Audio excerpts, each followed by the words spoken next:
Welcome to Zen and the Art of Movies, number 3 today. Okay, we're still working with Avatar and the turning point of Avatar when Jake Sully didn't know what to do and jumped on the last shadow.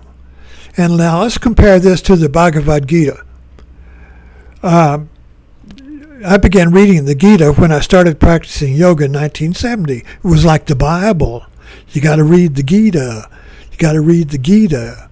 And my guru, Swami Rama, read it all the time. A little Gita with him, just reading it. It is a profound teaching.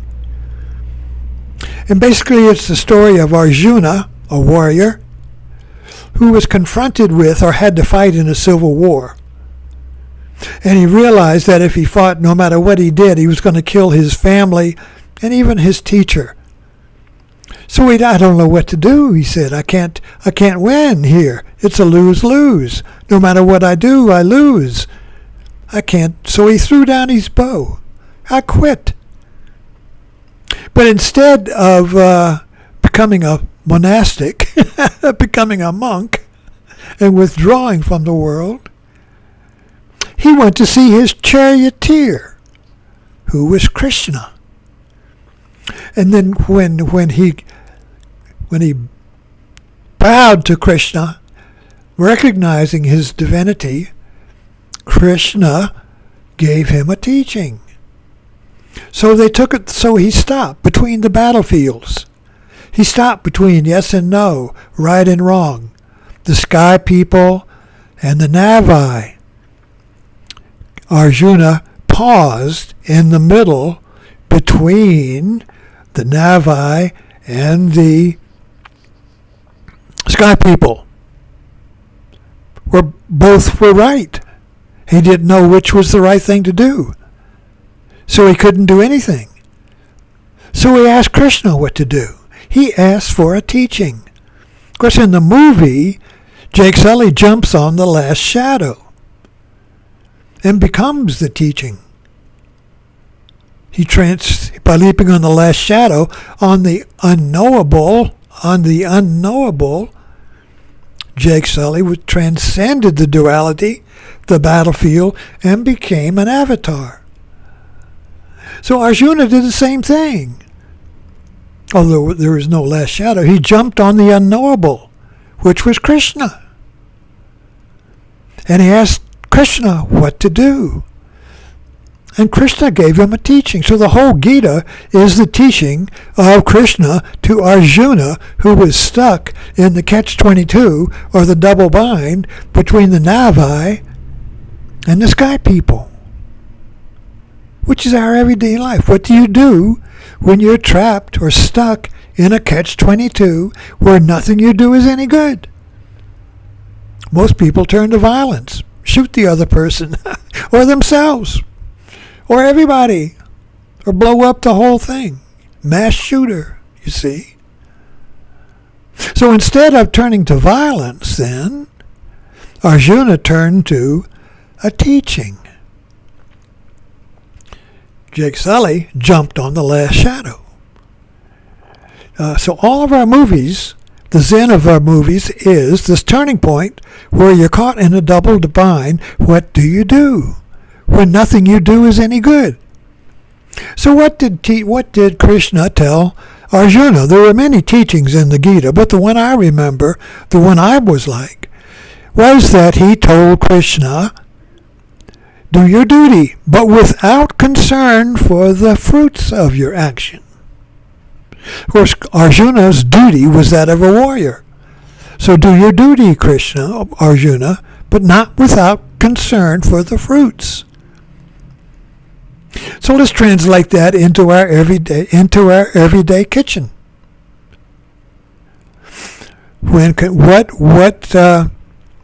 is the action that is not concerned with the fruits or the merit or the reward, you see? Of course, this requires a dropping of our ego, our sense of being special. It requires a leap into the unknowable. And when you leap onto the unknowable, the last shadow, you don't know what you're going to do.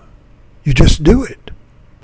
This is why warriors get rewarded the Medal of Honor, because in a situation where they leaped on the last shadow and did miraculous acts of heroism, or in an everyday situation where a child is in danger and you spontaneously save the child. And afterwards you say, I don't know how in the hell I did that.